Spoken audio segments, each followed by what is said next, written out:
बरसों से गांव की जमीन पर हल चलाता आया बूढ़ा किसान गणेश अब कानून के कटघरे में खड़ा था। उसकी उम्र लगभग 65 वर्ष थी। चेहरा झुर्रियों से भरा, पीठ झुकी हुई, मगर आंखों में आज भी आत्मसम्मान की एक ठंडी आग जल रही थी। वो बचपन से उसी खेत में काम करता आया था, जिसे आज एक अमीर जमींदार की मिल्कियत बताया जा रहा था। गणेश ने कभी सरकारी दफ्तर की शक्ल नहीं देखी, न ही जमीन के कागजों की दुनिया समझी। उसके लिए जमीन वही थी जिस पर उसने अपना पसीना बहाया था, जहां हर मौसम में अन्न उगाया और अपने बच्चों को पाला। किस्सा तब शुरू हुआ जब गांव के जमींदार अर्जुन सिंह ने पंचायत की जमीन को अपने नाम करवाया।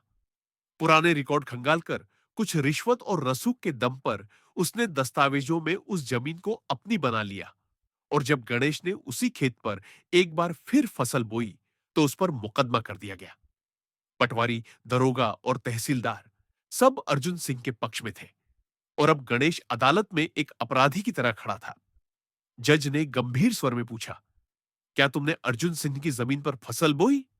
गणेश ने नजर उठाई और बोला, हुजूर, वो जमीन पहले मेरे बाप दादाओं की थी। अर्जुन सिंह ने उसे कागजों पर ले लिया, लेकिन मेरी भूख ने कागज नहीं देखा। जब घर में अन्न का एक दाना नहीं था, तो मैंने फिर हल उठाया। शायद मिट्टी ने पुकारा होगा या भूख ने जिद की होगी, लेकिन मैं चुप नहीं रह सका। जमींदार के वकील ने अदालत की बेंच की ओर झुकते हुए दृढ़ स्वर में कहा, माय लॉर्ड, यदि आज इस व्यक्ति को क्षमा कर दिया गया, तो आने वाले कल में हर भूखा किसान कानून अपने हाथ में ले लेगा। समाज में व्यवस्था बनाए रखने के लिए कानून को कठोर होना ही पड़ेगा। भावनाएं नहीं, नियम शासन करते हैं। और अगर कानून डगमगाने लगे, तो न्याय का भवन ढह जाएगा। पूरा कोर्टरूम खामोश था। एक बूढ़ा किसान, जिसने उम्र भर धरती को सींचा, अब न्याय की सूखी जमीन पर खड़ा था। जज साहब ने अपना चश्मा उतारकर मेज पर रखा। उनकी निगाहें गणेश के झुके हुए कंधों पर पड़ी, जिन्होंने जिंदगी भर बोझ उठाया था।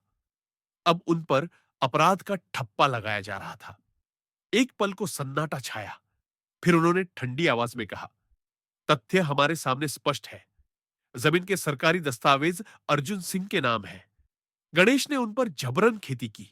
यह अपराध है, चाहे उसकी मंशा भूख से लड़ने की रही हो। पर कानून इरादे नहीं, कृत्य देखता है। वो थोड़ा रुके और फिर कठोर स्वर में बोले, अतः अदालत गणेश को 3 महीने की कठोर कारावास की सजा सुनाती है। उद्देश्य केवल दंड देना नहीं, बल्कि यह याद दिलाना है कि कानून के आगे किसी की मजबूरी भी ढाल नहीं बन सकती। फैसले के बाद भी कुछ देर तक कोई नहीं हिला। गणेश के चेहरे पर फिर वही शांत मुस्कान उभरी।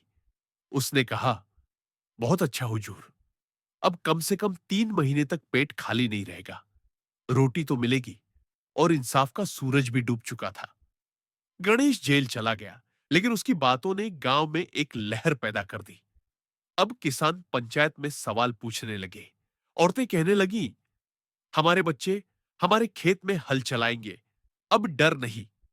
गणेश ने जेल में रहते हुए वहां के कैदियों को पढ़ाना शुरू किया, उन्हें अपने अधिकारों के बारे में बताया। उसकी आवाज भले ही सलाखों के भीतर थी, लेकिन उसके विचार बाहर हवा में फैल चुके थे। उस एक बूढ़े किसान ने जो हल उठाया था, वह खेतों की मिट्टी में नहीं, समाज की चेतना में चलाया गया था।